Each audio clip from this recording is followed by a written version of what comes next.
আজ সকালবেলা এসেছি মাঠে এসেছি ধানে পানি দিতে। এই ধানগুলো নতুন করে রোপণ করা হয়েছে কিছুদিন আগে।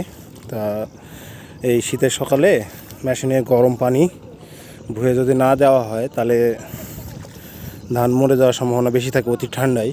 আর আমার ওই পাশের ওটাই পানি একেবারে নাই, ওই জমিটা আরও উঁচা, এজন্য ওটাতেও পানি দিচ্ছি।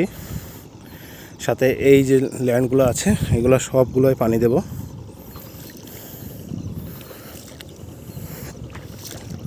এই ভুঁইগুলো পানি আছে, তারপরেও ওই ভুঁইটা পানি না থাকার কারণে এই ভুঁইয়ের উপর দিয়ে ওই ভুঁইয়ের উপর পানি দেওয়া হবে।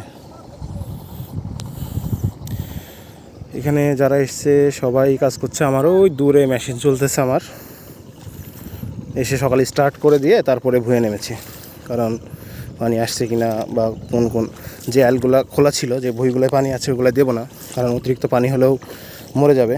এই জন্যে যে ভুঁইগুলো পানি লাগবে না সেই আলগুলো মেরে দিয়েছি, কারণ বন্ধ করে দিয়েছি। আর যেগুলো পানি লাগবে, এই যে আলগুলো কাটা আছে, সব পানি চলে আসবে কিছুক্ষণের মধ্যে।